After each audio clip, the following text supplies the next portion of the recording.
George Miller.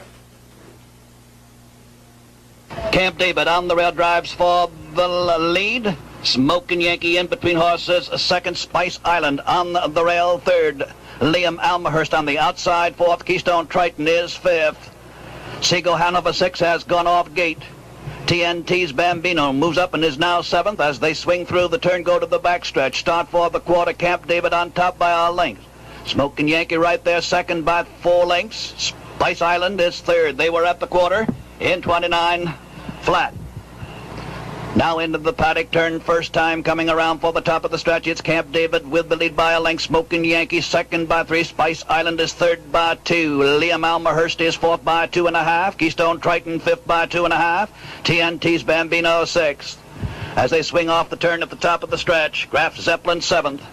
They're coming to the half, and Camp David continues to cut out the racetrack with Smoking Yankee staying right there, a challenging second by 2.5.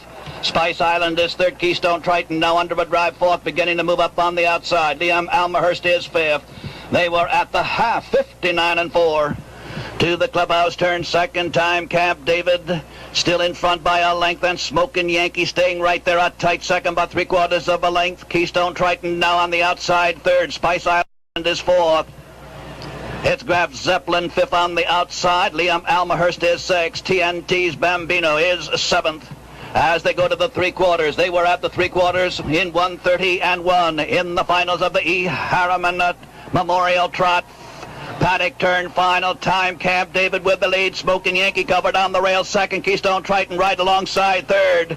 Spice Island is fourth. Graf Zeppelin fifth. TNT's Bambino is sixth. Liam Almahurst is seventh. We're at the top of the stretch, coming for home. It's Camp David with the lead. Keystone Triton coming on the outside in a challenge. Smoking Yankee goes off gate.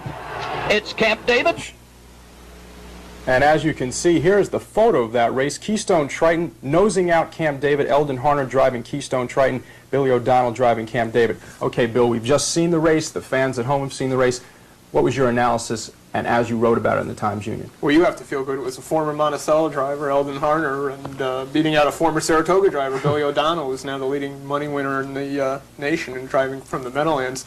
It was a very, very interesting race. It was basically a 3-horse race. Billy O'Donnell's horse, Camp David, who nobody really knew that much about, was lightly raced, but is a very, very top trotter and will be a definite factor in the Hambletonian later in the year. He had won the fastest elimination heat, 1:59-4. Very fast for trotters coming back on a half-mile track to do another heat in the final.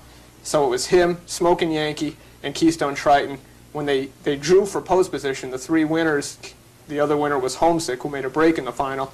Camp David got the rail. O'Donnell used that advantage to make Dancer take the pocket behind him and sit second. They come to the half. It's basically a 3-horse race. Him sitting first, Stanley Dancer behind him, and here comes Eldon Harner on the outside with Keystone Triton. Stan had to make a decision, and he should have pulled at the half, because if he didn't, he was going to get locked in. Now, he knew that Camp David was a strong horse, had won the elimination heat very impressively, but by not pulling, he was locked in. So when they came around the head of the stretch, Camp David still had the lead, Keystone Triton was still on the outside, and Stanley Dancer found himself pinned in on the rail with Smoking Yankee, nowhere to go. And if you saw it on the tape, he tried to move in between horses. There really wasn't room. What happened, the horse made a break. I don't know if it was because he threw a boot, but he did throw a boot on the track. When he made his break, he went up and actually hit Bill O'Donnell's sulky, driving Camp David. It affected him, who knows, maybe this much, but as you see from the photo, the difference was only a nose, so maybe that made a difference, maybe it didn't. Keystone Triton got up in just the last step. Nobody really knew who won the race once it was over. Were you surprised? Were you very surprised by the outcome, or did you think that maybe that could happen? I wasn't surprised that much. The thing that surprised me the most was the price Keystone Triton paid. He went off in the elimination heat against Camp David, the 6-5 favorite. Camp David won by 4.5 lengths. Keystone Triton was second, but it was a very easy second. Eldon Harner knew he had another heat to go, and he wasn't going to push the horse because he had to come back. He went off 12-1 as compared to 6-5 in the elimination heat and paid $26. That was surprising to anybody who bet him. I'd like to have you on for the entire show. The professor is waiting in the wings. One question, though, before we get off. The sport of harness racing, your opinion.